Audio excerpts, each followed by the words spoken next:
आप अगर हमारे वीडियोस लाइन से देखना चाहते हैं तो हर वीडियो के डिस्क्रिप्शन बॉक्स में जाकर के आप 11th और 12th क्लास के सीरियल वाइज वहाँ पर हर एक वीडियो की टॉपिक की लिंक दी हुई है, तो आप उस लिंक पर जाकर क्लिक करें तो आपको सारे वीडियो सीरियल वाइज मिल जाएंगे।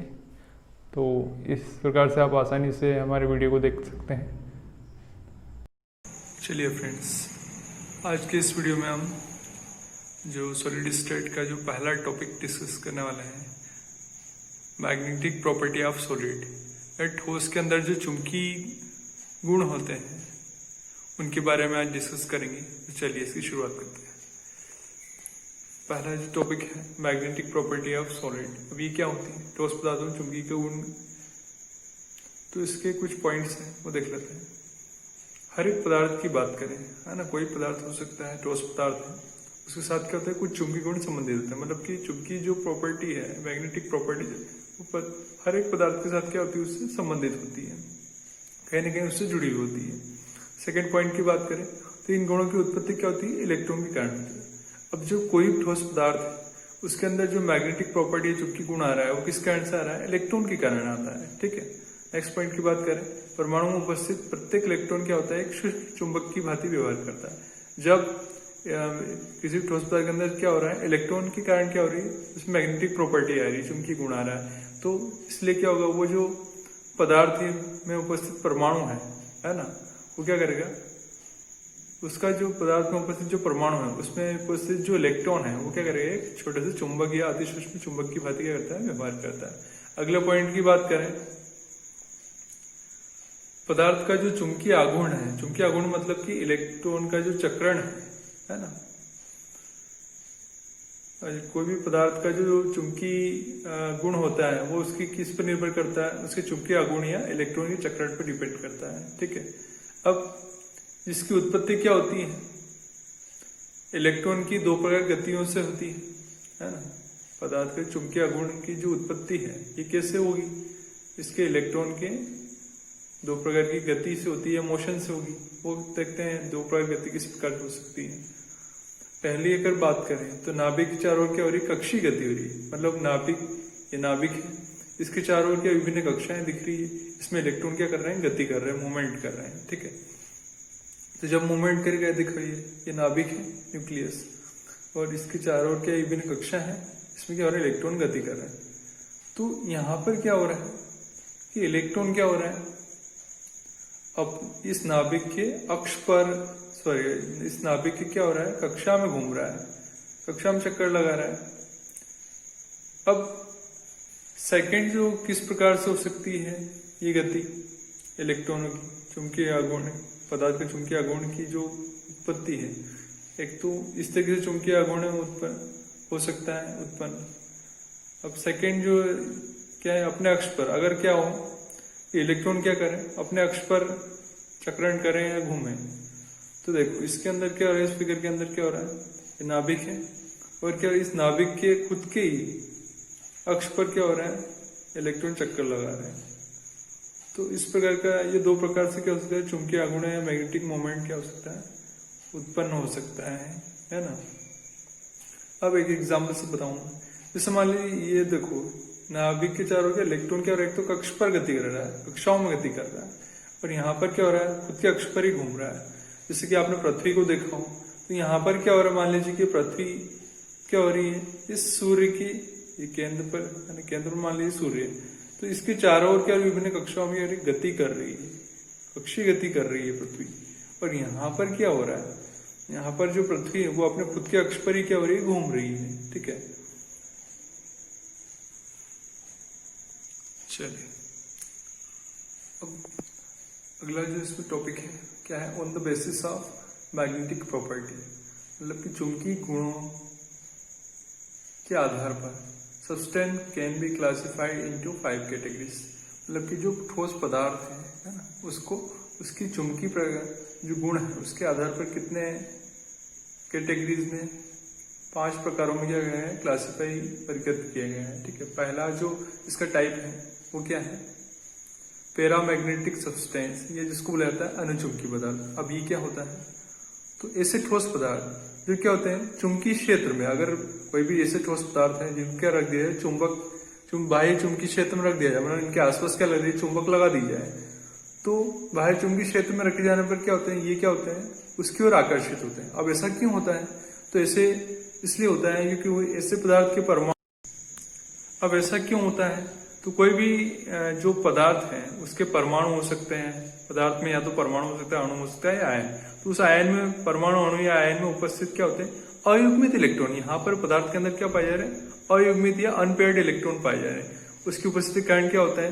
ये जो ठोस पदार्थों को क्या बताते हैं अनुचुंबकीय या पैरामैग्नेटिक व्यवहार दर्शाते हैं। ठीक है, तो ऐसे जो पदार्थ उनको बुलाता है पैरामैग्नेटिक पदार्थ बुलाता है। इसमें ऐसा क्यों होता है, क्योंकि इसमें क्या होते हैं अयुग्मित इलेक्ट्रॉन पाए जाते हैं। अब मान लीजिए कि जो चुंबकीय क्षेत्र में इन पदार्थों को रखा जाता है, तब तो ये क्या होता है इनमें अयुग्मित इलेक्ट्रॉन होगा, अयुग्मित इलेक्ट्रॉन कारण क्या हो जाता है ये उस चुंबक की ओर आकर्षित होते हैं। ठीक है, आकर्षित होगा जिससे क्या होता है उनमें क्या होता है एक चुंबकीय आघूर्ण है, ये देखो ये अयुग्मित इलेक्ट्रॉन है और दोनों तरफ क्या रख दिया चुंबक रख दिया, मैग्नेट रख दिया, तो क्या हो रहा है इसकी तरफ क्या हो रहा है आकर्षित हो रहा है, ये देखो इससे क्या होता है बीच में क्या होता है एक चुंबकीय आघूर्ण बन रहा है। देखिए इससे क्या हो रहा है ये चुंबकीय क्षेत्र में क्या हो रहे हैं इसकी ओर आकर्षित हो रहे हैं। और इस ठीक है ऐसा क्यों हो रहा है, इनमें अयुग्मित इलेक्ट्रॉन होते हैं इसलिए। अब मान लीजिए कि इन चुंबक को हटा दिया जाए तो चुंबकीय क्षेत्र की अनुपस्थिति में क्या होता है ये अपने चुंबकत्व का गुण क्या होता है खो देते हैं। कहने का मतलब जब तक चुंबक के आसपास ये पदार्थ रहेंगे तो क्या होंगे इसकी ओर आकर्षित होंगे, लेकिन जैसे ये चुंबक हटा लिया जाए तो इसमें क्या होता है चुंबक का गुण क्या होता है खत्म हो जाता है, नष्ट हो जाता है। अब इसके एग्जाम्पल की बात करें तो एग्जाम्पल है oxygen, cuprous ion Cu+2, Fe+3 मतलब फेरिक आयन, ये क्रोमियम+3 मतलब क्रोमिक आयन, टाइटेनियम ऑक्साइड और कॉपर ऑक्साइड, वेनेडियम डाइऑक्साइड और मैग्नीज, ये सारे के सारे एग्जाम्पल किसके हैं पैरामैग्नेटिक सब्सटेंस या अनुचुंबकीय पदार्थ के। ठीक है, चलिए हम नेक्स्ट सेकंड चलिए फ्रेंड्स सेकंड जो टॉपिक है सेकंड जो टाइप है इसका मैग्नेटिक प्रॉपर्टी ऑफ सॉलिड, मतलब ठोस पदार्थ में चुंबकीय गुण का सेकंड टाइप क्या है प्रतिचुंबकीय पदार्थ या डायमैग्नेटिक सब्सटेंस किसे बुलाया जाता है। तो ऐसे ठोस पदार्थ जिनको क्या होता है बाह्य चुंबकीय क्षेत्र में अगर रखे जाते हैं, जब इन ठोस पदार्थ क्या रखते हैं बाह्य चुंबकीय क्षेत्र में रखा जाता है तो क्या होते हैं ये उस चुंबक की ओर क्या होते हैं आकर्षित नहीं होते, जबकि क्या होते हैं उसको प्रतिकर्षित करते हैं, दूर धकेलते हैं। ठीक है, तो ऐसे पदार्थों को क्या बुलाया जाता है प्रतिचुंबकीय या डायमैग्नेटिक सब्सटेंस बुलाया जाता है। ऐसा क्यों होता है, तो ऐसा इन पदार्थों की जो पदार्थ के अंदर क्या हो सकता है वो परमाणु हो सकता है, अणु हो सकता है, आयन में उपस्थित इलेक्ट्रॉन की क्या होता है युग्मित होने पेयर्ड इलेक्ट्रॉन के कारण होता है। ठीक है, तो प्रतिचुंबकीय कोई ठोस पदार्थ है प्रतिचुंबकीय व्यवहार क्यों दर्शाता है, क्योंकि उसके जो परमाणु अणु आयन में क्या होते हैं जो इलेक्ट्रॉन्स हैं वो इलेक्ट्रॉन क्या होते हैं युग्मित होते हैं, पेयर्ड होते हैं। ठीक है, जोड़े के अंदर होते हैं इसलिए। चलिए इनके एग्जाम्पल देखते हैं। NaCl C6H6 मतलब benzene, H2O titanium dioxide, vanadium pentoxide, zinc, cadmium, cuprous ion है ना, पोटेशियम आयन, मैग्नीशियम आयन। अब एक एग्जांपल चलिए फ्रेंड्स इसका एक एग्जांपल लेकर के देखते हैं। जैसे क्यूप्रस आयन को लिया है, ठीक है, इसका परमाणु क्रमांक है 29। अब इसके लास्ट शेल की बात करें, अंतिम कोश की बात करें तो डी कक्ष की बात करें तो इसके अंदर क्या है टोटल कितने इलेक्ट्रॉन है 10 इलेक्ट्रॉन। तो ये डी कक्ष के अंदर क्या दिख रहा है 10 इलेक्ट्रॉन इस तरह से अपन भरे हुए हैं। तो ये सभी के सभी इलेक्ट्रॉन कैसे दिख रहे हैं युग्मित इलेक्ट्रॉन दिख रहे हैं। अब इनको इनके आसपास क्या बाह्य चुंबक लगा दिए, ये चुंबक मैग्नेट लगा दिए, तो क्या होगा ये सारे के सारे जोड़े या पेयर क्या है कंप्लीट है, सारे जोड़ी इनकी कंप्लीट है, पेयर कंप्लीट है। तो क्या ये किसी और के साथ जाएंगे क्या नहीं जाएंगे, किसी और की तरफ अट्रैक्ट होंगे या नहीं होंगे। इसलिए ये क्या होते हैं प्रतिकर्षित करते हैं, आकर्षित नहीं होते चुंबक की ओर, प्रतिकर्षित कर दूर धकेलते हैं क्योंकि इनके सबके पार्टनर कंप्लीट है। ठीक है, इससे आपको समझ में आ गया होगा। अब नेक्स्ट जो टाइप है लोह चुंबकीय पदार्थ, इसको बताने से पहले मैं जो चुंबकीय आघूर्ण होता है उसके बारे में और बता दूं कि इसकी जो इकाई होती है चुंबकीय आघूर्ण की, वो क्या होती है, बोर मैग्नेट्रॉन होती है, और उसको म्यू बी है ना, बोर मैग्नेट्रॉन इससे दर्शाते हैं, शो करते हैं। और एक बोर मैग्नेट्रॉन की जो वैल्यू होती है कितनी होती है, 9.27 इंटू 10⁻24 एम्पियर मीटर स्क्वायर होती है। ठीक है, चलिए अगला जो टाइप है मैग्नेटिक प्रॉपर्टी का वो देख लेते हैं। लो चुंबकीय पदार्थ क्या होते हैं या फेरोमैग्नेटिक सब्सटेंस क्या होते हैं। तो ऐसे पदार्थ जो क्या होते हैं, चुंबकीय क्षेत्र में रखे जाने पर प्रबलता से आकर्षित होते हैं। इनके नाम से पता चला लो चुंबकीय पदार्थ, मतलब उसमें मैग्नेट की प्रॉपर्टी पाई जाएगी। तो ऐसे पदार्थ जो चुंबकीय क्षेत्र में रखे जाने पर क्या होते हैं, प्रबलता से आकर्षित होते हैं। अब ऐसा क्यों होता है, ऐसा उनमें क्या होता है, क्योंकि उनमें क्या होता है, सभी के सभी जो अयुग्मित इलेक्ट्रॉन है, इनमें क्या किस प्रकार के इलेक्ट्रॉन होते हैं, अयुग्मित इलेक्ट्रॉन होते हैं। और उनका अलाइनमेंट क्या होता है, एक ही दिशा में होने, अलाइनमेंट क्या होता है, एक ही दिशा में होता है। इसलिए ये किस प्रकार का व्यवहार दर्शाते हैं, लो चुंबकीय पदार्थ। इनमें अयुग्मित इलेक्ट्रॉन की संख्या तो बहुत ज्यादा होती है, इसलिए क्या होते हैं, लो चुंबकीय पदार्थ चुंबक की प्रॉपर्टी दर्शाते हैं। चुंबकीय क्षेत्र, अब इनका मान लीजिए कि चुंबकीय क्षेत्र हटा लिया जाए, वहां चुंबक हटा लिया जाए मैग्नेट को, तो उसके बाद भी इनमें क्या होता है, चुंबक का गुण बना रहता है। इसलिए इस प्रकार के जो पदार्थ को क्या बोला जाता है, लो चुंबकीय पदार्थ या फेरोमैग्नेटिक सब्सटेंस बोला जाता है। अब ये रूम टेम्परेचर पे क्या होता है, स्थायी चुंबकत्व बनाते हैं। अब इनके एग्जाम्पल देखें तो आयरन, कोबाल्ट और निकल, इसको एक शॉर्ट ट्रिक से आते थे फेकोनी। ठीक है, तो अब यहाँ देखो, चाहे वो आयरन की बात करें तो इनमें क्या है कि अंतिम कोश में सभी के सभी इलेक्ट्रॉन ऐसे क्या होंगे, यहाँ पर बहुत सारे अयुग्मित इलेक्ट्रॉन दिखेंगे, और इनमें अयुग्मित इलेक्ट्रॉन की संख्या बहुत ज्यादा होती है। ठीक है, और इनमें अयुग्मित इलेक्ट्रॉन का जो अलाइनमेंट है वो क्या दिख रहा है, एक ही दिशा में। देखो सभी के सभी जो अयुग्मित इलेक्ट्रॉन वो एक ही डायरेक्शन में दिख रहा है, एक ही दिशा में दिख रहा है। ठीक है, तो इस प्रकार के जो पदार्थ होते हैं उनको क्या बोला जाता है, लो चुंबकीय पदार्थ बोला जाता है। चलिए फ्रेंड्स, अगला जो टाइप है इसका है ना, चुंबकीय गुण, ठोसों में चुंबकीय गुण का अगला जो टाइप क्या है, प्रतिलो चुंबकीय पदार्थ, या जिसको बोलते हैं एंटी फेरोमैग्नेटिक सब्सटेंस। अब ये किसे बुलाया जाता है, तो ऐसे ठोस पदार्थ जिनमें क्या होते हैं, बराबर संख्या में अयुग्मित इलेक्ट्रॉन होते हैं। अयुग्मित इलेक्ट्रॉन तो होते हैं, लेकिन वो क्या होते हैं, बराबर संख्या में होते हैं। तो इलेक्ट्रॉन का जो चक्रण है वो क्या होते हैं, एक दूसरे के विपरीत होता है। मतलब आधे इलेक्ट्रॉन क्या होता है, क्लॉकवाइज डायरेक्शन में होते हैं, और आधे इलेक्ट्रॉन क्या होते हैं, एंटी क्लॉकवाइज डायरेक्शन में होते हैं। तो ऐसे पदार्थ क्या कहलाते हैं, प्रतिलोम चुंबकीय पदार्थ कहलाते हैं। देखें डायग्राम के अंदर, तो इनमें क्या हो रहा है, ये देखो डायग्राम दिख रहा है। अब ऊपर वाले की बात करें तो इसमें क्या है, बराबर संख्या में अयुग्मित इलेक्ट्रॉन है। अब जैसे यहां से काउंट करें, चलिए काउंट करते हैं। ये क्लॉकवाइज इलेक्ट्रॉन है, फिर एंटी क्लॉकवाइज, फिर clockwise anti clockwise, clockwise anti clockwise. तो देखो क्लॉकवाइज कितने हो रहे हैं, 1 2 3, एंटी क्लॉकवाइज 1 2 3। तो 3 क्लॉकवाइज इलेक्ट्रॉन है, डायरेक्शन में इलेक्ट्रॉन है, और 3 क्या है, एंटी क्लॉकवाइज डायरेक्शन में। यानी मतलब अयुग्मित इलेक्ट्रॉन क्या है, बराबर संख्या में होते हैं। अब नीचे वाले की बात करें तो यहाँ एंटी क्लॉकवाइज कितने हैं, 1 2 और 3। इसी प्रकार 3 1 2 और 3 क्लॉकवाइज डायरेक्शन में है। ठीक है, तो 3 क्या होता है, यहाँ पर क्लॉकवाइज डायरेक्शन में है,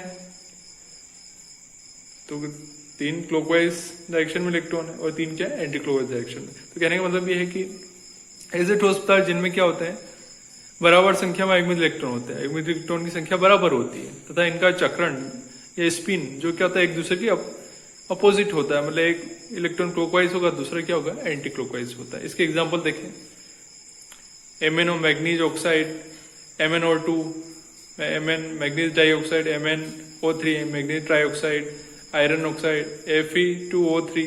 ठीक है, निकल ऑक्साइड, वैनेडियम ट्राइऑक्साइड, V2O3, और chromium oxide, FeO iron oxide, और कोबाल्ट आयोडाइड। ठीक है, ये सब एग्जाम्पल है किसके, प्रतिलोम चुंबकीय पदार्थ। अगला देखते हैं नेक्स्ट, 5th वाला, जो कि लघु लो चुंबकीय पदार्थ कहते हैं या फेरीमैग्नेटिक सब्सटेंस क्या कहलाते हैं। तो ऐसे ठोस पदार्थ जिनमें क्या होते हैं, अयुग्मित इलेक्ट्रॉन क्या होते हैं, असमान संख्या में होते हैं। इलेक्ट्रॉन का जो वितरण होता है वो अनियमित तरीके से होता है। ठीक है, अयुग्मित इलेक्ट्रॉन जो है असमान संख्या में होते हैं, तो फिक्स नहीं होती इनकी संख्या, और इनका अलाइनमेंट क्या होता है, विपरीत दिशा में होता है।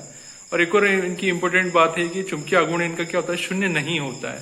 3 बातें हैं कि जब अयुग्मित इलेक्ट्रॉन क्या, तो असमान संख्या में, दूसरा क्या है, इनका अलाइनमेंट विपरीत दिशा में, और तीसरा इनका चुंबकीय आघूर्ण शून्य नहीं होता। तो ऐसे ठोस पदार्थ क्या कहलाते हैं, लघु लो चुंबकीय या फेरीमैग्नेटिक सब्सटेंस कहलाते हैं। इनके एग्जाम्पल देखें, फेराइट, मेनली फेराइट्स और मैग्नेटाइट के रूप में ही इसके एग्जाम्पल देखे गए हैं। Fe3O4 मतलब मैग्नेटाइट, MgFe2O4 मतलब फेराइट्स, और एक लास्ट है ZnFe2O4। ठीक है, ये सारे एग्जाम्पल किसके हैं? लघु लोहचुंबकीय या फेरोमैग्नेटिक सब्सटेंस के। अब देखिए इसमें क्या हो रहा है, इलेक्ट्रॉन का चक्रण अनियमित तरीके से हो रहा है। यहाँ पर आना क्या चाहिए, पहला क्लॉकवाइज है, दूसरा एंटी क्लॉकवाइज डायरेक्शन में इलेक्ट्रॉन होना चाहिए, लेकिन यहाँ पर क्लॉकवाइज क्लॉकवाइज, फिर एंटी क्लॉकवाइज, फिर क्लॉकवाइज क्लॉकवाइज, फिर एंटी क्लॉकवाइज, फिर क्लॉकवाइज क्लॉकवाइज क्लॉकवाइज, फिर एंटी क्लॉकवाइज। इस तरीके से क्या होता है, अनियमित तरीके से बिखरे हुए इलेक्ट्रॉन है। लेकिन नियम क्या होता है, पहला इलेक्ट्रॉन क्लॉकवाइज, दूसरा क्या होता है एंटी क्लॉकवाइज डायरेक्शन में होना चाहिए, मतलब एक घड़ी की दिशा में और एक घड़ी की विपरीत दिशा में। लेकिन यहाँ पर पहले ही क्या आ गए, दोनों क्लॉकवाइज आ गए, फिर एंटी क्लॉकवाइज, फिर दोनों क्लॉकवाइज, फिर एंटी क्लॉकवाइज, फिर दोनों, तीनों क्लॉकवाइज, फिर दोनों एंटी क्लॉकवाइज। इस तरीके से इलेक्ट्रॉन का वितरण क्या होता है, अनियमित होता है। तो इस प्रकार के जो ठोस पदार्थ क्या कहलाते हैं, लघु लोहचुंबकीय या फेरोमैग्नेटिक सब्सटेंस कहलाते हैं। तो फ्रेंड्स, आज का वीडियो कैसे लगा आपको हमें कमेंट करके जरूर बताएं, और जिन्होंने इस चैनल को सब्सक्राइब नहीं किया वो इस चैनल को सब्सक्राइब कर लें, बेल आइकन का बटन प्रेस कर दें, और अपने दोस्तों के साथ इसको लाइक और शेयर और कमेंट करना ना भूलें। तो मिलते हैं नेक्स्ट वीडियो के अंदर, तब तक के लिए धन्यवाद, थैंक यू।